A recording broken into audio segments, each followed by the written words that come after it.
Hey guys, welcome to another Hunter video. I'm a Night Elf Hunter on the Whisperwind server, and right now we are currently at Toravon the Ice Watcher, the newest boss in the Vault of Archivon.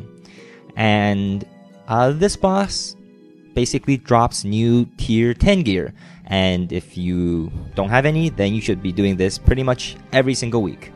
Now we're at the 10-man version, and there's not much difference between the 10 and 25-man version, except there are 3 ice orbs in the 25-man version, and only 1 ice orb in the 10-man version. And I'll explain basically what those are. Also, this fight is very easy as long as everyone knows to do their job. Much like the other bosses in here, where you can't stand in fire, or you gotta take down the ads. Very easy. Basically, every so often, he summons a frozen orb. And with this frozen orb, it'll start doing AoE damage to everyone that is around it. And so all the range, and I mean all the range, have to switch to it and kill the frozen orb. And if you don't do that, then the frozen orb is gonna slowly move around and kill everybody.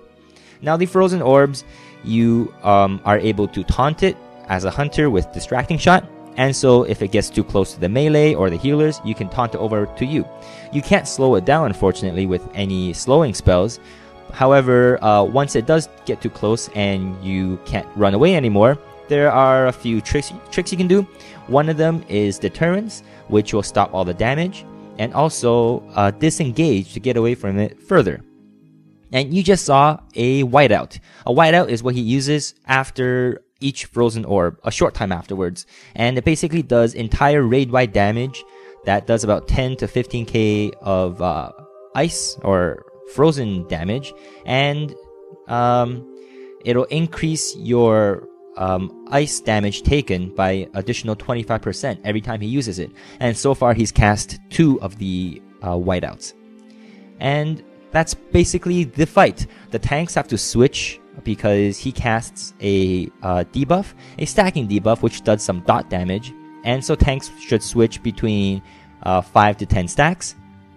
And other than that, the melee and the tanks should be running away from frozen orbs if they start to spawn around him. Now we're not doing that, and we've wiped a few times because of that. But as long as the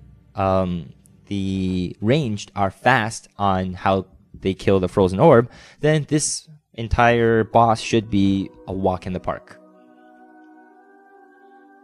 And you get to enjoy some nice tier 10 drops. Oh, and also 2 emblems of frost.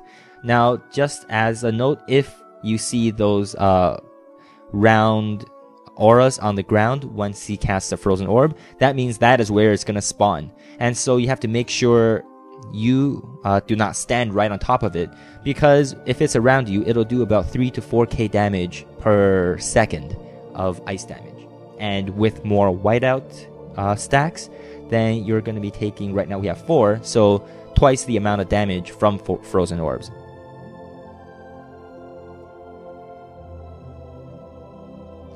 And there he is, Toravon the Ice Watcher. Now in 10-man, there's only 1, like I said. In 25-man, there's 2. And so it could be a lot harder. I'm sorry, not 2, 3. So the range have to work extra hard. And we got 2 tier piece items. 1 paladin, 1 mage. Lucky them. Unfortunately, nothing for hunter. And so that's it for this video. Thank you very much for watching, and take care. Till next time. La la la la la la la la la la la la. Oh, hi guys. I are Horde. I are awesome. I are amazing. I are the best at everything. I are oof. I are subscribed to Trapping Hunter.